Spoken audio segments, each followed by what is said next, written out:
Morning students, we are starting with chapter number 21, governing ourselves. So India has become free now and we have to form our own government. India, a union of 28 states and 7 union territories, but now it is 8 union territories. Okay, so India consists of 28 states and 8 union territories. Together they make up the Indian Union. तो India में 28 states है and 7 union territories है.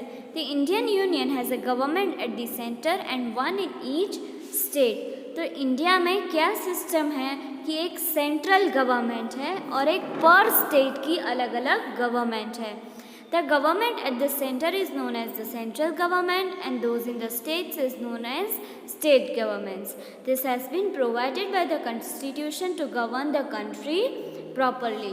तो country जो है वो properly govern हो उसकी वजह से ऐसा system दिया है कि central government as well as state government. The constitution consists everything, the powers of the state and the union government, the form of the government, that is parliamentary form, the position and powers of the president and prime minister of India. Constitution क्या है? That is a book that which consists law and order of the country कि हमें किस तरह क्या करना है वो सारी चीज़ें कॉन्स्टिट्यूशन में दी है. फॉर एग्जांपल इलेक्शंस होल्ड करने हैं तो इलेक्शन किस मेथड से होल्ड करने हैं. स्टेट इलेक्शन है तो सारे स्टेट इलेक्शन सेम तरीके से होल्ड होते हैं. फिर ह्यूमन राइट्स होते हैं वो वहाँ पे मेंशन होती है. सारी की सारी चीज़ें जो है इंडिया के rules and regulation that is consisted in Constitution. For example, during war time, it is the duty of central government to protect and defend the borders. तो अगर war हो रहा है इंडिया में तो सेंट्रल गवर्नमेंट का duty है कि पूरे कंट्री के सिटीजन्स को प्रोटेक्ट करे. In case of certain matters, for example law and order और education within a state, the state government shoulders the responsibility. तो अगर कोई स्टेट की बात है एजुकेशन के रिलेटेड या तो लॉ एंड ऑर्डर के रिलेटेड तो स्टेट गवर्नमेंट की रिस्पॉन्सिबिलिटी होती है.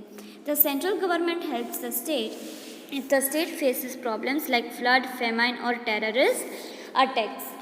अगर सेंट्रल जो स्टेट गवर्नमेंट है उसको कोई प्रॉब्लम हो रही है हैंडलिंग में, अगर कोई फ्लड आया है या तो कोई भी चीज़ नेचुरल कैलामिटी है, टेररिस्ट अटैक है, तो अगर वो सारी चीज़ें हैं तो सेंट्रल गवर्नमेंट स्टेट गवर्नमेंट को हेल्प करेगी. In short, a country is run like a big family where in the state government has powers of your mummy and daddy. If the family faces bigger problems then your grand parents step in to advice. अगर आपके घर में कोई छोटी मोटी चीज़ हो तो आप अपने मम्मी पापा को पूछते हो, पर अगर कोई बड़ी प्रॉब्लम है then you consult your elders. The same way अगर कोई छोटी मोटी बात है और स्टेट गवर्नमेंट से हो जाती है तो स्टेट गवर्नमेंट है, वरना central government. Similarly at the state level if the problems are too big then the central government steps in to help, advice and control. Now central government. What is a government? Imagine a school without a teacher or a principal. What happens? Every child does what he or she wants to do. Some may study quietly, many will make a noise or fight, and some others may just jump around. Someone may snatch your bag, and many may come without them. But then we all know that there is no such school. So now you just imagine कि एक school है, वहाँ पे ना ही teacher है ना ही principal है, सिर्फ स्टूडेंट्स ही आपके उम्र के. तो क्या होगा, कई स्टूडेंट्स जो है वो साइलेंटली पढ़ाई करेंगे, कई स्टूडेंट्स टॉकिंग करेंगे, कई स्टूडेंट्स मस्ती करेंगे, कोई तो बैग लेके भी आ जाएगा, बैग लिए बिना भी आ जाएगा, राइट. पर हमें ऐसा पता है कि ऐसा स्कूल नहीं है. तो सेम वे एक कंट्री के साथ होता है कि कोई हायर अथॉरिटी तो होती ही है, वरना कोई रूल्स एंड रेगुलेशंस यहाँ पे फॉलो नहीं हो सकता है. As students you come to school, abide by its rules and regulations. In turn you are safe and you grow. आपको पता है कि आप स्कूल में आए तो आपको कोई रूल्स एंड रेगुलेशंस फॉलो करने होते हैं और बदले में आपको क्या मिलता है कि आप सेफ है और आपका भी ग्रोथ हो रहा है. Now in the same way, people living in a country balance individual freedom with rules and regulations. By doing this, they learn to agree and adjust with one another to enjoy the rights of life, liberty, and property. To enjoy all these rights, they give the power and authority to a group or body of people called the government. तो same way एक country में people रहते हैं, India में people रहते हैं,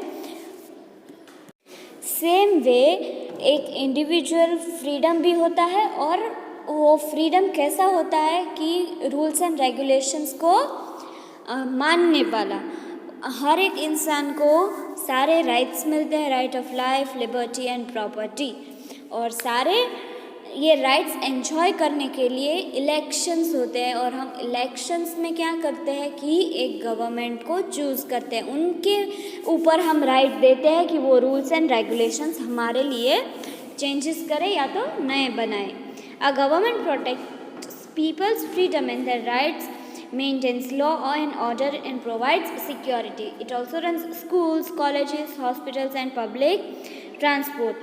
In addition to this, the government helps the poor in different ways by making equal opportunities for all. तो जो गवर्नमेंट है, गवर्नमेंट मतलब कि जो पीपल ने चूज़ किया है, तो वो पीपल्स जो सिटीजन्स होते हैं उनकी राइट प्रोटेक्ट करते हैं, लॉ एंड ऑर्डर प्रोटेक्ट करते हैं, सिक्योरिटी उनको देते हैं. स्कूल रन करते हैं, गवर्नमेंट स्कूल्स होती है, कॉलेजेस होती है, हॉस्पिटल्स होती है, ट्रांसपोर्ट होते हैं.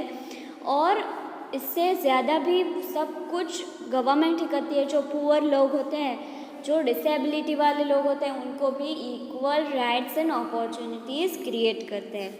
वो make laws in our country. तो हमारे कंट्री में लॉ कौन बनाते हैं? लॉ मतलब रूल्स एंड रेगुलेशंस.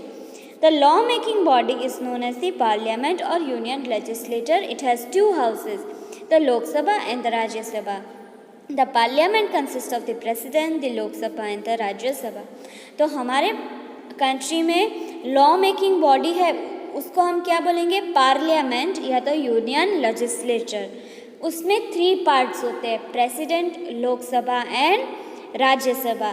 पार्लियामेंट में 2 हाउसेस होते हैं, लोकसभा एंड राज्यसभा, क्योंकि प्रेसिडेंट जो है वो एक पर्सन है जो अभी प्रेजेंट के टाइम में कौन है? रामनाथ कोविंद जी. ठीक है. I hope that you have understood till here. Thank you.